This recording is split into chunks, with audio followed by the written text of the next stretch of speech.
TV భక్తి సమాచారం WhatsApp ఛానల్లో జాయిన్ అవ్వండి. అన్ని విశేషాలు ఎప్పటికప్పుడు తెలుసుకోండి. ప్రయోజన మనోద్దిశ్య నమందోపి ప్రవర్తతే. పిచ్చివాడైనా ప్రయోజనం లేకుండా ఏ పని చేయడు కదా. మరి కాస్త బుద్ధున్న వాళ్ళమే మనం ఏదైనా పని చేసేటప్పుడు ఎందుకు లోతుపాతులు ఆలోచించకూడదు. మనకి పెద్దలు చెప్తూ ఉంటారు, సముద్రాన్ని దాటిన వాళ్ళు ఎంతమంది ఉన్నారు అంటే వానరాలు కోట్ల మంది దాటేశారు. కానీ సముద్రం లోతు ఎంత అని అడిగితే చెప్పగలుగుతారా? చెప్పలేరు. ఎవరు చెప్పాలి? అద్భిర్వానర అలంఘిత భటై కింతత్ర గంభీరత. అద్భిర్లంఘిత వానర భటై. కోతుల చేత దాటబడింది సముద్రం, కోతులన్నీ దాటేశాయి. కానీ దాటిన కోతులు దాని మెజర్మెంట్ ఇంతండి ఇంత లోతండి అని చెప్పగలవా? చెప్పలేవు. ఎవరు చెప్తారు? ఆ పాతాల పీవరతను జానాతి మంథాచల అంటారు. మందర పర్వతం ఉందే, ఆ మందర పర్వతాన్ని సముద్రంలో ఉంచి చిరికారు కదండి. అందువల్ల సముద్రం లోతు ఎవరికి తెలుస్తుంది? మందర పర్వతానికి తెలుస్తుంది తప్ప. ఎందుకంటే మునిగి ఉంది కదా. పైన ఉండేటువంటి వాళ్ళకి ఏం తెలుస్తుందండి? నడిచిన వాళ్ళకి రాళ్ళ మీద వాళ్ళకి తెలియదండి లోతు. బాగా మునిగిన వాళ్ళకే తెలుస్తుంది. మనం కూడా వచ్చే సంవత్సరం నుంచి భాగవతంలో మునుగుదామా? బాగా మునుగుదాం, అందులో అవగాహిద్దాం. భాగవతం అలా వినాలని ఇప్పటి నుంచి అనుకుంటే చాలండి. నిన్న మీకు చెప్పాం, అలా వింటా అనుకుంటే కృష్ణ పరమాత్మ వాళ్ళందరి యొక్క శ్రవణ పుటాలలోకి వెళ్ళిపోతాటండి. చెవుల ద్వారా లోపలికి హృదయంలోకి సద్యో హృద్యవరుధ్యతేత్ర కృతిభి శుశ్రూషుభి తత్క్షణాత్.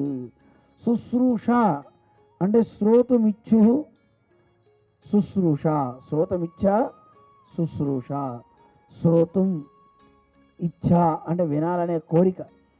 కోరుకుంటే చాలు, వినడం కాదు. శ్రోతమిచ్చ శుశ్రూష, ఆ కోరికుంటే చాలు. కృష్ణుడు సద్య వెంటనే వచ్చి వాళ్ళ హృదయాల్లో అలా కూర్చుంటాడు. అందువల్ల ఇక్కడ కూడా సువర్ణ సుమన సుజ్ఞేయమున్. ఈ భాగవత గ్రంథాన్ని ఎవరు తెలుసుకోగలరండి? ఈ కల్పతరుకేమో అందమైన పుష్పాలని చెప్పారు. ఇందులో ఉండే చమత్కారాలు, ఇందులో ఉండేటువంటి ఆ పదాల యొక్క లాలిత్యము, వీటన్నిటినీ తెలుసుకోవాలి అంటే ఎవరు తెలుసుకోగలుగుతారు? సుమన సుజ్ఞేయమున్. గొప్ప మనస్సు కలిగినటువంటి వాళ్ళు మాత్రమే, జ్ఞానం కలిగిన వారు మాత్రమే తెలుసుకోగలుగుతారు తప్ప అందరూ తెలుసుకోలేరు. అలాంటి వాళ్ళకే. అందుకే కృష్ణుడు భగవద్గీతలో ఏం చెప్పాడు? ఎవరు తెలుసుకోవాలండి ఈ భగవద్గీతని? ఇదంతే నా తపస్కాయ నా భక్తాయ కదాచన. భక్తుడు కానివాడికి భగవద్గీత చెప్పకూడదు. భాగవతం కూడా అంతే. భక్తి లేని వాడికి నూరిపోద్దాం అనుకుంటే అది వాడికి విషం అవుతుంది. ఎవరికి ప్రేమ ఉంటుందో వాడు మాత్రమే భాగవతాన్ని శ్రవణం చేయాలి. వాడే దీనికి అర్హుడు.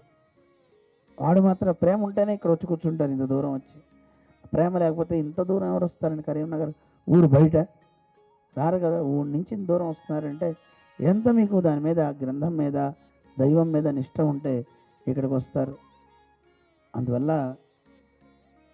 జ్ఞానం కలిగినటువంటి మంచి మనస్సు కలిగిన పెద్దలు మాత్రమే దీన్ని తెలుసుకోగలుగుతారు. సువర్ణ సుమన సుజ్ఞేయం. ఏమండి ఏముంటుందండి అంటే సుందరోజ్వల వృత్తంబు.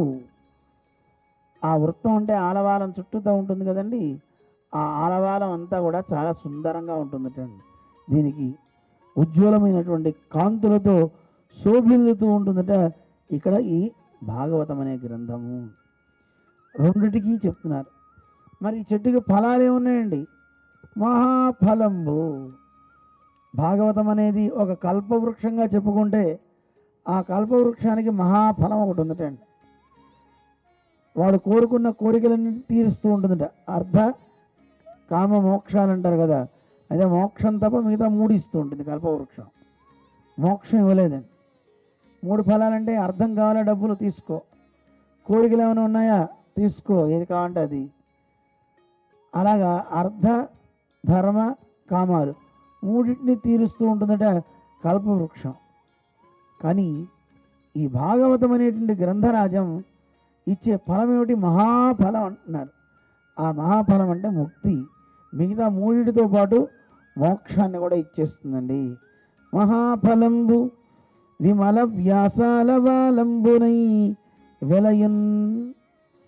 వ్యాసాల వాలం అంటే కింద పాదు పెడతారు కదా, చాలా విశాలంగా ఉంటుందండి. అక్కడ మనం చూస్తున్నాం కొన్ని చెట్ల దగ్గర విశాలమైన పాదు ఉంటుంది. అలాగా వ్యాసాల వాలం, ఆ వాలం అంటే చుట్టూతో పెట్టేయండి పాదు. మరి భాగవతానికి గ్రంథరాజానికి పాదు ఏమిటండి అంటే వేదవ్యాసుడే. ఆయనే ఆలవాలమయ్యాడు అంటున్నాడు. అలాంటి భాగవతాఖ్య కల్పతరువు ఉర్విన్ స్వద్విజశ్రేయమై. భాగవతమే కల్పవృక్షం ద్విజులకి, సద్విజులకి శ్రేయస్సును కలిగిస్తుంది. ద్విజ అంటే కల్పవృక్షం మీద ఉండేటువంటివి చెట్టు వల్ల లాభాలు ఏమిటండి? అనేక పక్షులు నివసించడానికి ఆలవాలం అవుతుంది వృక్షం. పక్షులను కూడా ద్విజులు అంటారు. అంటారా? అనరా? 2 జన్మలు కలిగి ఉంటుంది. మొట్టమొదటి గుడ్డుగా పుడుతుంది, తర్వాత గుడ్డు నుంచి పిండం వస్తుందన్నమాట పక్షి. అందువల్ల దాన్ని ద్విజ అంటారు. బ్రాహ్మణ్ణి కూడా ద్విజ అంటారు. జన్మనా జాయతే శూద్ర, జన్మ చేత వాడు శూద్రుడు అవుతాడట. కర్మనా జాయతే ద్విజ, కర్మ వల్ల వాడు ద్విజుడు అవుతాడట. అలాంటి ద్విజులకు శ్రేయస్సును కలిగిస్తుందా? ఇక్కడ ద్విజులంటే అర్థం అందరూ. మనందరం తెలియకుండానే ఈ లోకంలో పుట్టాం. ఎవరు తెలియకుండా? భగవంతుడు అంటే. ఆయన గురించి తెలియదు, కానీ మనందరం గర్భంలో ఉన్నప్పుడు అన్నీ తెలుస్తున్నాడు. ఆయన ఎవరో ఏమిటో అన్నీ తెలుస్తున్నాం. కానీ బయటకు వచ్చిన తర్వాత ఈ శఠ అనే వాయువు మన ఆవరించేసి భగవంతుని మర్చిపోయేలా చేసేసింది. అప్పుడు మనకి దేవుడు అంటే ఏమిటో తెలియట్లా. అందుకే ఆ దేవుడు తెలియాలి. తెలిసిన తర్వాత మర్చిపోవటం అనేది ఇంక ఉండదుటండి. మన ఆళ్వార్లు, పూర్వాచార్యులు అందరూ చెప్తూ ఉంటారు, అన్నునాన్ పిరందిలేన్ పిరంద పిన్ మరందిలేన్ అంటారు. ఎప్పుడైతే నాకు భగవద్జ్ఞానం ఒకసారి కలిగిందో, కలిగిన తర్వాత నేను ఆయన్ని మర్చిపోలేదండి. మర్చిపోవడం జరగదు. ఆ కనెక్షన్ ఒకసారి కలవాలి. ఈయన నావాడు అనే భావన కలిగిన తర్వాత మర్చిపోతామా? కల్లో కూడా ఆయనే వస్తుంటాడు. వాళ్ళు ఎంత మహానుభావులో చూడండి. మరి మనకెందుకు రావట్లేదు? ఎంతమందికి తెలిసి నావాడు అనే భావన? ఎంతమందికి తెలుసునండి? చేయత్రని భయపడుతున్నాం. తెలుసు కదా, మన గురువుగారు చెప్పారు కదా, ఈయనే మన స్వామి అని. కానీ ఈయన మన స్వామి అని చెప్పినా ఎందుకు మనకి ఆయన మరుపులోకి వస్తున్నాడు అంటే, ఆయన నాకు ఇచ్చేవాడు, ఇప్పించేవాడు అనుకుంటున్నాను తప్ప ఆయనే నావాడు అనుకోవట్లా. దేవుడి దగ్గరికి వెళ్ళి ఆ కోరిక ఈ కోరిక మనం విన్నపం చేసి అర్చన చేస్తున్నాం తప్ప ఆయన కోసం మనం అర్చన చేసేవాడు ఎవడూ లేడు. ఎవరో అప్పుడప్పుడు కొంతమంది ఉంటారు, గుళ్ళోకి వెళ్ళి పూజ చేయిస్తుంటే ఎవరి పేరు మీద చేయాలండి అని అర్చకుడు అడిగితే దేవుడి పేరు మీదే చేయండి అంటుంటారు. ఆయన బాగుండాలని చేయండి అని. కానీ చాలా తక్కువ. ఎక్కువగా ఎవరైనా పూజ చేసేటప్పుడు తన గురించి అడుగుతూ ఉంటారు. చూడండి, ఒక పూజ నిజంగా జరిగితే మనిషిని ఎంత బాగు చేస్తుందో చూడండి. పూజ చేసే ముందు తన గోత్రనామాలు చెప్పుకుంటాడు. పూజ అయిపోయిన తర్వాత చివరిలో ఏం చెప్తాడు? లోకా సమస్తాః సుఖినో భవంతు. ఎంత అద్భుతం అండి! అంటే పూజ చేయడానికి వచ్చినప్పుడు వాడి మనస్సు ఇంతే ఉంది.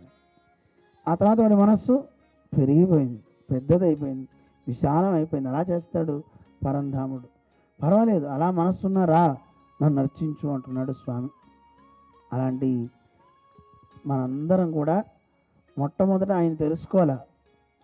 కానీ జన్మించాం, మనందరిది మొట్టమొదటి జన్మ యోని జన్మ అంటారు.